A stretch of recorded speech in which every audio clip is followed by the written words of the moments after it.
की व्यथा है जिनकी पीड़ा इतिहास बन गई है। आज हम जय पराजय को नहीं, धर्म अधर्म को नहीं गिनेंगे, उन आवाज़ों को सुनेंगे जिन्हें युगों तक अनसुना किया गया था।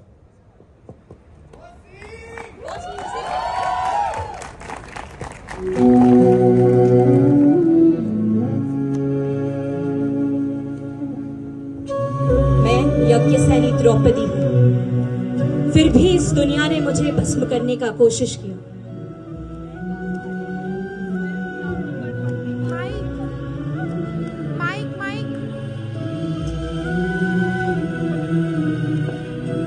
मैं गांधारी हूँ, स्वयं की आंखों पर पट्टी बांध ली, परंतु अंधत्व केवल नियति ने दिया। मैं कुंती हूँ, मेरा मौन मेरा अपराध नहीं, अपितु उस संसार का आदेश था जो स्त्रियों को सत्य बोलने का अधिकार नहीं देता।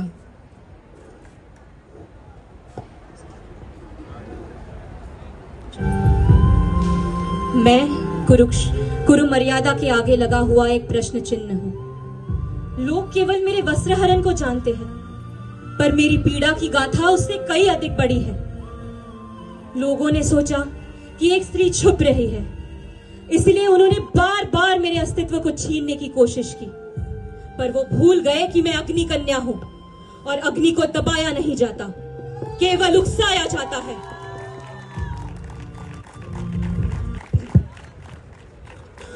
आज हम महाभारत के उस दौर में हैं जिसे अज्ञातवास कहा जाता है। पांडवों को 12 साल के वनवास के बाद एक पूरा साल छिपकर बिताना था। यदि उन्हें पहचान लिया जाता तो वनवास फिर से शुरू हो जाता, इसलिए वे सब अलग अलग रूपों में मत्स्य राज्य में रहे। युधिष्ठिर राजा विराट के दरबार में सलाहकार बने, भीम राजा के रसोइया, अर्जुन श्राप के कारण बृहनला राजकुमारी की नृत्य संगीत गुरु, नकुल ग्रंथिक, सहदेव तंत्रीपाल और द्रौपदी रही रानी सुदेशना की सैरेंद्री, केश सज्जा करने वाली दासी। इसी वर्ष के दौरान द्रौपदी को फिर से एक बार अपमान सहना पड़ा और उसी से शुरू होती है कीचक वध की कथा।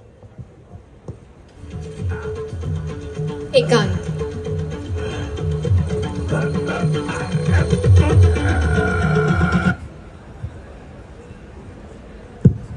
सुदेशना, तुमने सैरेंद्री को अपनी दासी बनाकर उसके साथ बड़ा अन्याय किया है।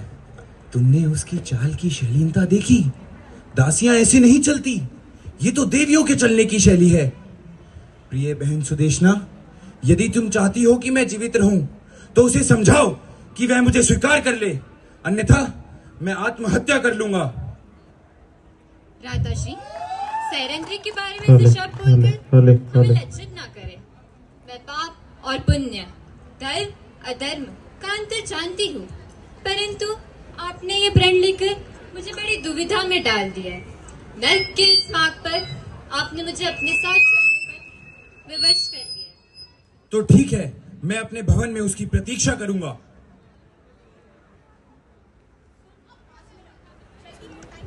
सैरेंद्री,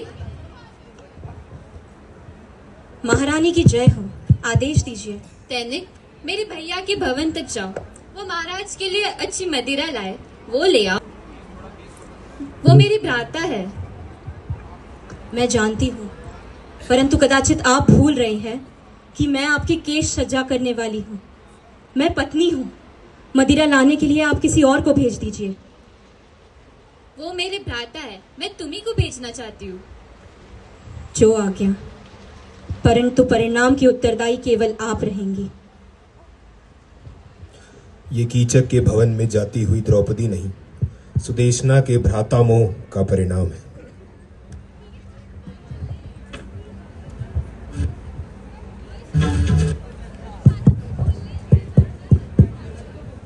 सेनापति कीचक की जय हो। आओ सैरेंद्री। मैं महाराज के लिए मदिरा लाने आई हूँ। कौन हो तुम सैरेंद्री? किसी उच्च परिवार की लगती हो, क्योंकि ऐसा रूप तो केवल राजघरानों में देखने को मिलता है। अब तो ये घूंघट हटा दो सैरेंद्री। मैंने आपसे कितनी बार कहा है, मैं अपना घूंघट किसी के लिए नहीं हटाती। मुझे 5 गंधर्वों का रक्षण प्राप्त है। तुमने 5 पतियों से विवाह किया, एक और पति से विवाह करने में तुम्हें कोई आपत्ति नहीं होनी चाहिए। पर्दों के पीछे बोले गए शब्दों की प्रतिध्वनि होती है। तुम अपने प्राणों की रक्षा करो। मुझे स्पर्श करने वाले को बड़ी भयंकर मृत्यु प्राप्त होगी, ऐसा वरदान मुझे स्वयं भगवान से है। मुझे स्पर्श करके तुमने बड़ी भूल की है।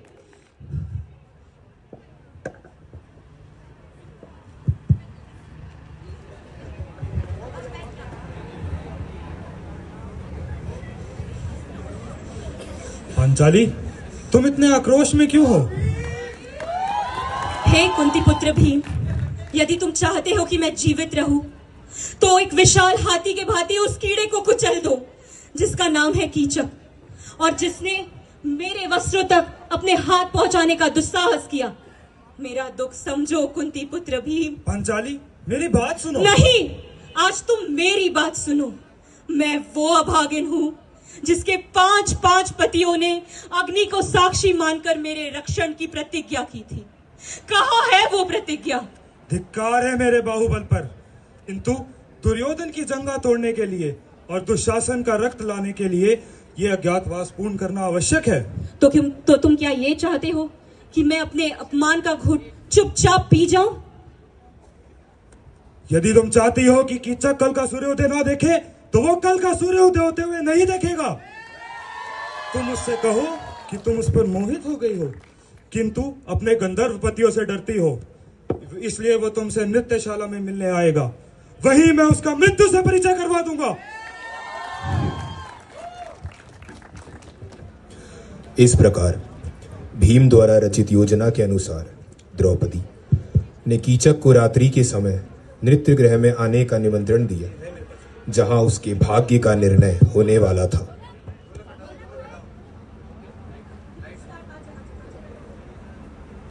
ये अंधेरा ओढ़े क्यों बैठी हो सैरेंद्री? अभी कुछ ही क्षणों में आप मेरा कोई अलग रूप देखेंगे। तुम? हाँ, मैं?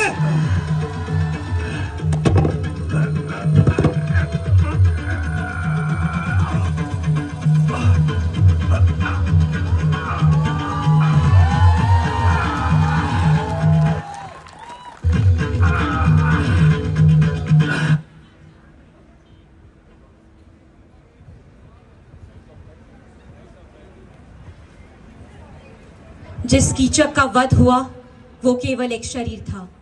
असली कीचक तो वो सोच है जो स्त्री के मौन को अपनी सहमति समझ लेता है, जो उसके ना को कभी सुनता नहीं है, और जो सोचता है कि स्त्री एक वस्तु है। असली कीचक वो है। मैं द्रौपदी हूं, मैं जीवित हूं, मैं जागती हूं। हर उस क्षण जब एक स्त्री के गरिमा पर चोट पड़ती है, और मैं जागूंगी, मैं उठूंगी, साहस बनकर, अग्नि बनकर, शब्द बनकर। सभी ने अपनी आंखों पर पट्टी बांध ली। दुर्योधन ने क्रूरता की, महत्वाकांक्षा की। दुशासन ने क्रूरता की। भीष्म पितामह ने मौन व्रत की। सभी ने अपनी आंखों पर पट्टी बांध ली। सब देख सकते थे पर किसी ने देखा नहीं। सब सुन सकते थे पर किसी ने नहीं सुना। पट्टी तो मैंने भी बांधी थी।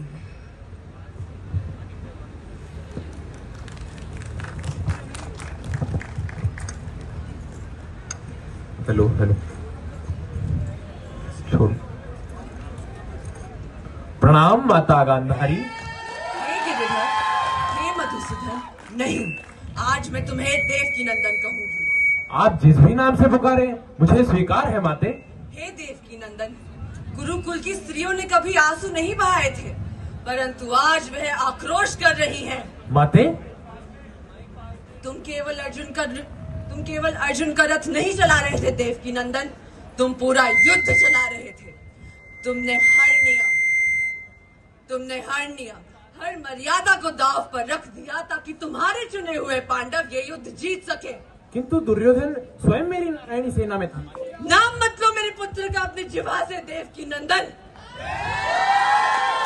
तुम मेरी पीड़ा नहीं समझ सकते। जिस वाटिका के पुष्पों को अपने खून से सींचा था, मैंने आज उसी का अंत देख रही हूँ। तुम तो ये युद्ध अवश्य टाल सकते थे, गुरुकुल का संहार भी टाल सकते थे। इतिहास तुम्हें कभी माफ नहीं करेगा देवकीनंदन। इतिहास जो भी कहे माते, मैंने इतिहास के कहने के लिए नहीं, ताकि भविष्य निर्माण हो सके, इसलिए पांडवों का साथ दिया है।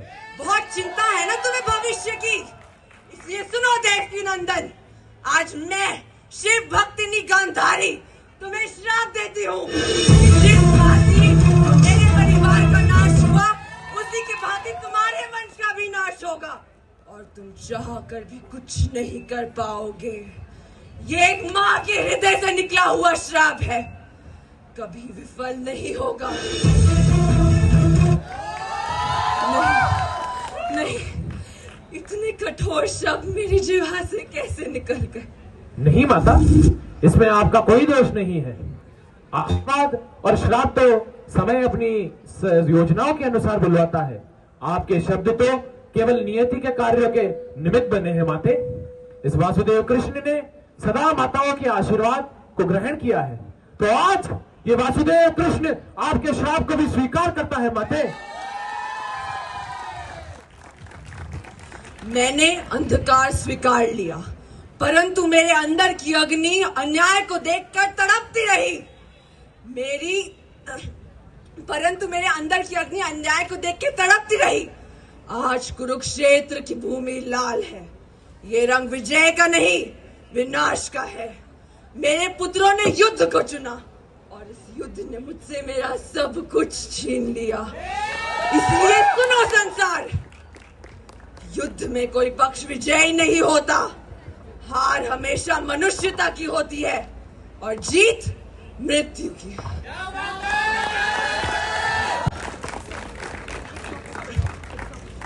युद्ध से पूर्व मेरे 100 पुत्र थे, परंतु आज एक भी नहीं है। 100 और 0 के बीच में केवल शव ही शव है, शव ही शव। उनमें से एक शव मेरे पुत्र का भी था बहन गांधारी। आज कुरुक्षेत्र में दिन रहे सूर्य डूब गया। रणभूमि में कर्ण के वीर निधन के पश्चात माता कुंती ने ऐसा सत्य प्रकट किया जिसने पांडवों के हृदय के विदीर्ण कर दिए और भाग्य को ही कटघरे में खड़ा कर दिया। कर्ण तो अनंत निद्रा में विलीन होने के लिए सज्ज थे, परंतु वह सत्य किसी को निश्चिंत निद्रा देने नहीं वाला था।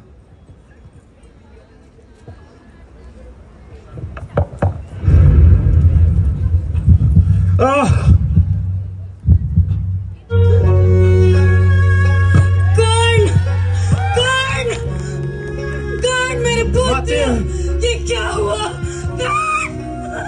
माते, मेरा सर अपनी गोद में रख लीजिए माते। मैं अपना सारा दुख, अपनी सारी शत्रुता आपकी गोद में छोड़कर प्रस्थान करना चाहता हूँ माते। माताश्री, आप हमारे प्रबल शत्रुओं को अपने अश्रुधारा से क्यों सम्मानित कर रही हैं? ये आप क्या कह रही है माता? ये तुम्हारे शत्रु नहीं है, अब तो संबंधों का स्मरण करने का समय है। ये तो मेरा पुत्र है।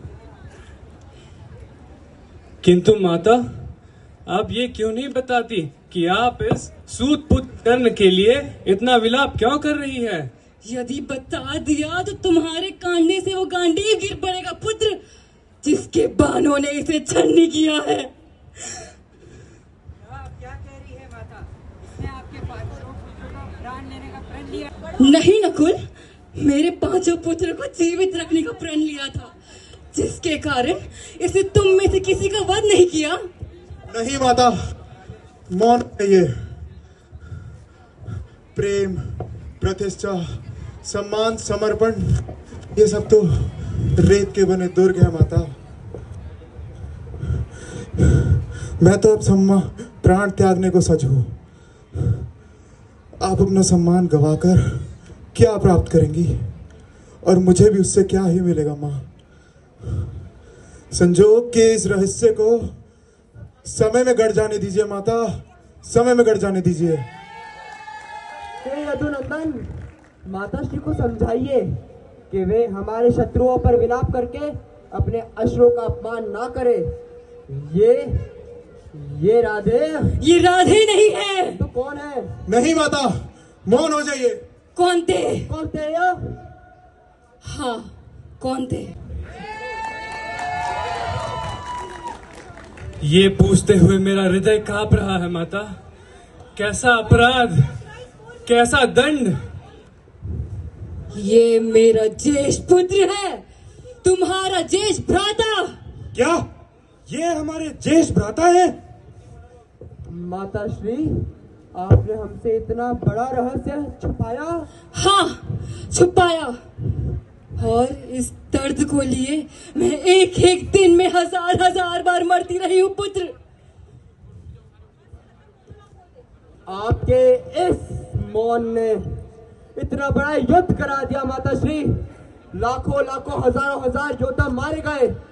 इस रणांगण में गिरे हुए एक एक शब्द की उत्तरदायी आप है, केवल आप।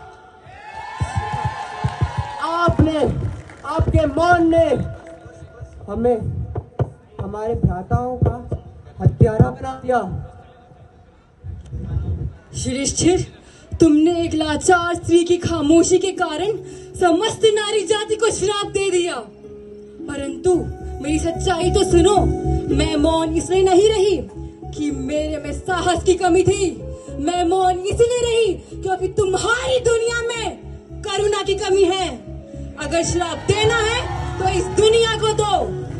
मेरा पुत्र स्वयं सूर्य देव का वरदान था, परंतु ये दुनिया उसकी दिव्यता नहीं, केवल एक कलंकित स्त्री को देखती।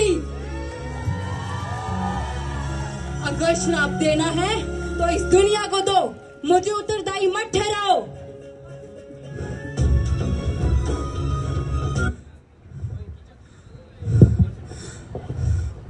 हमारी अग्नि से एक नए संसार का निर्माण हो, जहाँ सत्य की अपनी आवाज हो और धर्म में साहस हो, और हर स्त्री अपने अधिकारों में स्वतंत्र हो।